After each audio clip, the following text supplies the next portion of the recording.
Hello everyone. Let's proceed the studies of our subject Indian banking system, and today we will continue with the discussion of structure of cooperative banks in India. Last class में हम लोगों ने structure of cooperative banks of India की studies को start किया था और उसकी फर्स्ट पार्ट को हम लोगों ने स्टडी किया। आज हम लोग structure of cooperative banks in India की स्टडी को कंटिन्यू करते हैं और जो सेकंड टीयर है, सेकंड टीयर में है आपका सेंट्रल कोऑपरेटिव बैंक्स। ये सेंट्रल कोऑपरेटिव बैंक्स ये डिस्ट्रिक्ट लेवल पे कोऑपरेटिव बैंक्स होते हैं, डिस्ट्रिक्ट लेवल पे, जिला लेवल पे। अब इसके बारे में हम लोग समझते हैं। The central cooperative banks are the federation of banks in a particular district. It is also known as central cooperative banks. बहुत ही सिंपल है। ये जो सेंट्रल कोऑपरेटिव बैंक्स है ये क्या है? पैक्स है ना, primary agricultural cooperative societies, PACS, जो कि विलेज और ब्लॉक लेवल पे होता है, उसका ये फेडरेशन है, उसका ये एसोसिएशन है। सेंट्रल कोऑपरेटिव बैंक्स किस लेवल पे? डिस्ट्रिक्ट लेवल पे। और they are of two types. कैसे हैं? One whose membership is confined to PACS. एक ऐसा सेंट्रल कोऑपरेटिव बैंक जिसके की मेंबर कौन है? Only one and only PACS हैं। दूसरा कोऑपरेटिव बैंक जिसमें की मिक्स्ड मेंबरशिप है, जिसमें जिसके मेंबर पैक्स भी हैं और इंडिविजुअल्स भी हैं। अब हम लोग फंक्शंस देखते हैं, functions of central cooperative banks, CCBs. First जो है to provide credit facilities to PACS without any security. इस क्रेडिट फैसिलिटी देना किसको? पैक्स को, बिना किसी सिक्योरिटी के। दूसरा है to provide credit facilities to individuals on the security of gold. Individuals जो उसके मेंबर्स बने हैं, जो पैक्स से जुड़े हुए नहीं है लेकिन मेंबर बने हैं, उनको भी क्रेडिट फैसिलिटी देना, लेकिन किस चीज की सिक्योरिटी पे? गोल्ड की सिक्योरिटी पे। और they encourage the habit of saving among the people in their district. उनके डिस्ट्रिक्ट में जो भी पर्सन है उनके बीच सेविंग के हैबिट को इंक्रीज करना। कैसे इंक्रीज करना?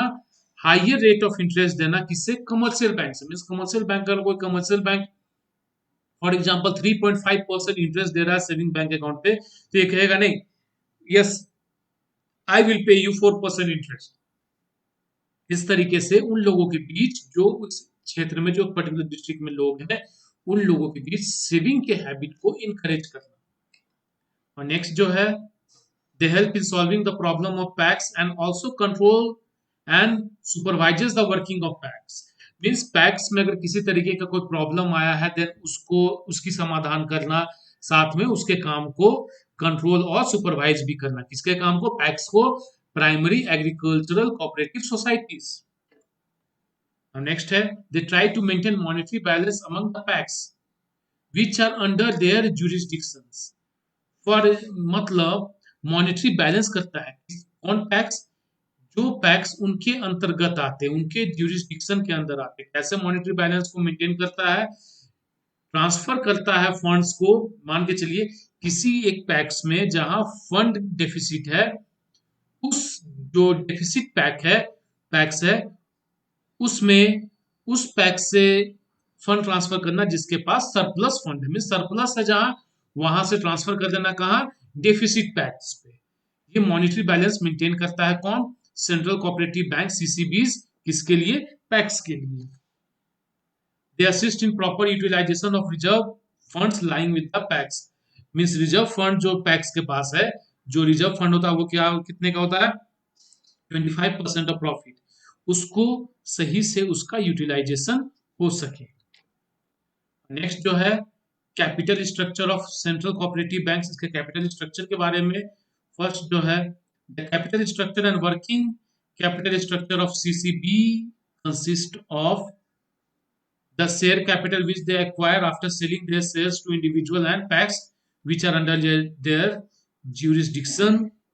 मीन जो शेयर कैपिटल, वो शेयर बेचते हैं किसे? इंडिविजुअल्स को और पैक्स को, जो उनके ज्यूरिसडिक्शन के अंदर है। नेक्स्ट है, रिजर्व फंड्स ऑफ पैक्स। जो पैक्स के रिजर्व फंड है। Deposit of members and non members. जो मेंबर्स है उनके द्वारा किए गए डिपॉजिट्स, और जो नॉन मेंबर है उनके द्वारा भी किए गए deposits. Borrowing from state cooperative banks, commercial banks and state government. State cooperative bank से बोरोइंग, कमर्शियल बैंक से बोरोइंग और स्टेट गवर्नमेंट से बोरोइंग। अब नेक्स्ट जो है हमारा वो है management and working of central cooperative banks की मैनेजमेंट एंड वर्किंग के बारे में। फर्स्ट जो मैनेजमेंट को हम लोग देखते हैं, the central cooperative banks are managed by the board of directors which are elected by its members. Okay, means board of directors के द्वारा मैनेज किए जाते हैं और बोर्ड ऑफ डायरेक्टर्स को इलेक्ट कौन करते हैं, इनके मेंबर्स इलेक्ट करते हैं। और जो बोर्ड ऑफ डायरेक्टर्स हैं वही क्वालिफाइड पर्सनल जैसे कि अकाउंटेंट, मैनेजर्स, ये सबको अपॉइंट करते हैं किस चीज के लिए, सो दैट कि सेंट्रल कोऑपरेटिव बैंक्स का अच्छे से काम चल सके। वर्किंग है, central cooperative banks advances loans to PACS members and other individual members. Means ये पैक्स को लोन्स देते हैं और जो अदर इंडिविजुअल मेंबर्स है उनको भी लोन्स देते हैं। Short term loans are provided for agricultural operation for the period of not exceeding 12 months. ये शॉर्ट टर्म लोन्स देते हैं और उसका जो मैच्योरिटी पीरियड होता है वो होता है आपका 12 मंथ्स। 12 मंथ से ज्यादा नहीं। थोड़ा सा ये लॉन्ग टर्म बोले या मीडियम टर्म बोले, मीडियम टर्म लोन्स भी देते हैं फार्मर्स को इस चीज के लिए, फॉर एग्जांपल ट्रैक्टर्स खरीदने के लिए, कैटल्स के लिए, बोरिंग का इंस्टॉलेशन करने के लिए, यह सब के लिए। Okay students, thank you. Next class में हम लोग डिस्कस जो हमारा हम लोग जो टॉपिक डिस्कस कर रहे हैं structure of cooperative banks of India, इसके लास्ट लेक्चर को हम लोग स्टडी करेंगे और जिसमें हम लोग स्टडी करेंगे स्टेट कोऑपरेटिव बैंक्स के बारे में। Okay, thank you students.